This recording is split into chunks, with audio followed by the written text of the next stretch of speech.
देश और दुनिया की तमाम छोटी बड़ी खबरों से अपडेट रहने के लिए हमारा चैनल सब्सक्राइब करें और नोटिफिकेशन के लिए बेल आइकन दबाना न। फिर टकराई हिंदुओं की होली और मुसलमानों की नमाज। एक तरफ जुम्मे की नमाज और दूसरी तरफ होली त्योहार। कैसे होगी नमाज और कैसे मनाई जाएगी होली इस बार? रमजान का जुम्मा और होली कैसे मैनेज करेगी सरकार?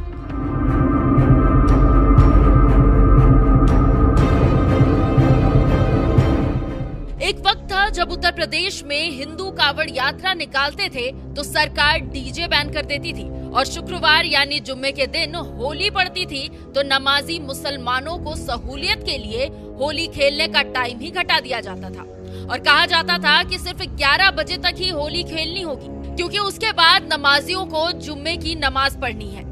लेकिन जब से भगवाधारी योगी आदित्यनाथ यूपी की सत्ता में आए हैं ये सब पाबंदियां खत्म हो गई है।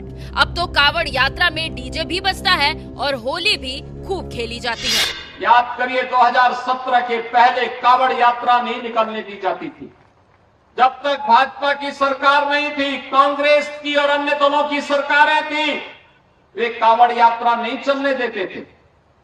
17 में जब मैं आया मैंने कहा ये कावड़ यात्रा क्यों नहीं चलती है? लोगों ने कहा कि कुछ लोगों को परेशानी होती है।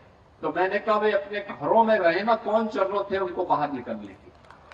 जिनको परेशानी हो अपने घर में रहे। लेकिन कावड़ यात्रियों के मार्ग में कोई बाधा पैदा करेगा तो कठोरता पूर्वक हम कार्रवाई करेंगे और उनको सड़क अच्छी होनी चाहिए, बिजली की व्यवस्था होनी चाहिए, पंडाल लगना चाहिए, उनके लिए जगह जगह गर्म पानी और भंडारे की व्यवस्था होनी चाहिए, उनके सम्मान की रक्षा होनी चाहिए। तो कुछ लोग कह रहे थे कि साहब ये डीजे नहीं बजना चाहिए और कुछ लोग कहते थे घंटा और शंख से कुछ लोगों को परेशानी होती है। मैंने कहा जिनको घंटा और शंख से परेशानी वे अपने कान को बंद करें। कावड़ यात्रा में डीजे भी बजेगा, शंख भी बजेगा, घंटा भी बजेगा, घड़ियाल भी बजेगा और धूम धड़ाके के साथ कावड़ यात्रा यूपी के अंदर निकलेगी। हिंदुओं को डंके की चोट पर कावड़ यात्रा निकालने की छूट देने वाले सीएम योगी के सामने इस बार एक और बड़ी चुनौती आ गई है, वो है होली।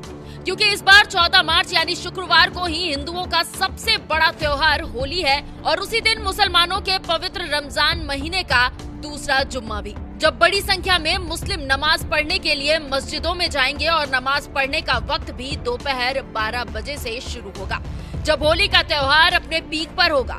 ऐसे में एक साथ होली और जुम्मे की नमाज कराना सरकार के सामने बड़ी चुनौती हो सकती है। लेकिन सत्ता में जब योगी जैसे मुख्यमंत्री हो तो वो ऐसी चुनौतियों से भी निपटना अच्छी तरह से जानते हैं क्योंकि इससे पहले साल 2018 में भी होली 2 मार्च यानी शुक्रवार को ही थी, जिस दिन मुस्लिम समाज जुम्मे की नमाज अदा करता है। और जब सीएम योगी ने पुलिस प्रशासन के साथ बैठक के दौरान होली और जुम्मे की नमाज को लेकर तैयारी के बारे में पूछा था तो उन्हें बताया गया कि होली सुबह 11 बजे तक ही खत्म करवा दी जाएगी, जिस पर सीएम योगी ने पता है क्या जवाब दिया था? उन्होंने तो यहाँ तक कह दिया था कि होली तो साल में एक बार आती है और जुम्मा तो साल में 52 बार पड़ता है। जुम्मे की नमाज का समय आगे बढ़ाओ और होली सिर्फ 11 बजे तक नहीं पूरे दिन मनाई जाएगी। आपने परसों होली संपन्न की है।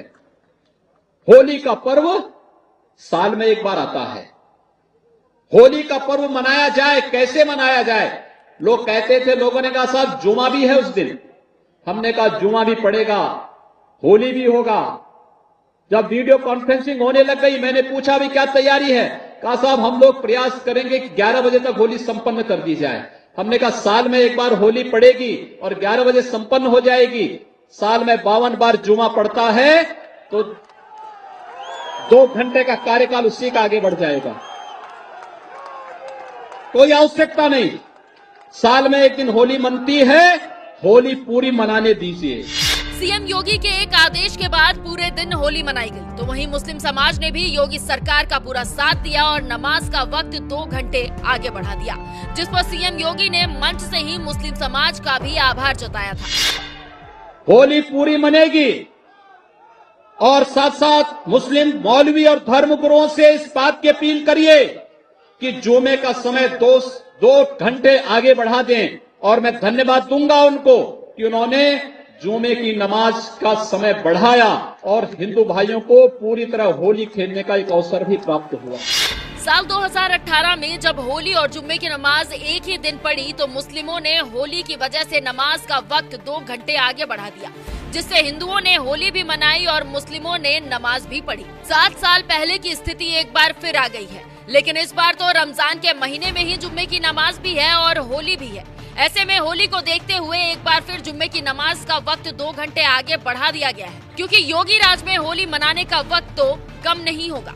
सत्ता में योगी है तो होली भी पूरे दिन मनाई जाएगी। इसलिए संबल सीओ अनुज चौधरी ने भी योगी वाला बयान देते हुए कह दिया कि जुम्मा साल में 52 बार आता है, होली साल में 1 बार आती है। मुस्लिमों को लगता है होली के रंग में आपका धर्म भ्रष्ट हो जाएगा तो उस दिन घर से ना निकले। नहीं, मेरा सीधा साफ ये है, होली का दिन है, जुम्मा साल में 52 बार आता है, होली साल में 1 बार आती है। तो मुस्लिम समुदाय के लोगों को यदि किसी को लगता है भाई आपको होली के रंग से आपका धर्म भ्रष्ट हो जाएगा या जो भी है, तो वो उस दिन ना निकले, घर से ना निकले। और यदि निकले तो उसका इतना बड़ा दिल होना चाहिए, वो दिल होना चाहिए कि भाई सब एक जैसे हैं, रंग तो रंग है। जिस तरह पूरे साल इंतजार करता है मुस्लिम पक्ष ईद का, इसी तरह से होली का भी इंतजार हिंदू पक्ष करता है। होली रंग डाल के, मिठाई खिला के, बुरा न मानो होली, इस तरह से मनाई जाती है। और ईद में भी लोग सेवैयाँ बनाते हैं, गले मिलते हैं, एक दूसरे के यहाँ जाते हैं, आते हैं, तो सेम उसी तरह का त्यौहार है। तो आप दोनों पक्षों के लिए, हिंदू और मुस्लिम, आप एक दूसरे का सम्मान करें और अनावश्यक किसी पे यदि कोई निकल रहा है उस पर रंग ना डालें। ये हिंदू पक्ष के लिए भी हमने भाई यदि कोई उससे बच रहा है तो उस पर भी रंग ना आप डालें।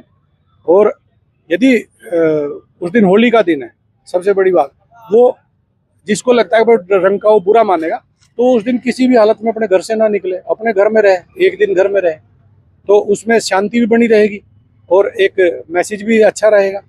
तो बाकी सबके लिए प्रशासन, खासकर संभल में, हम कोई भी इस तरह की लापरवाही किसी भी पक्ष की बर्दाश्त नहीं करेंगे।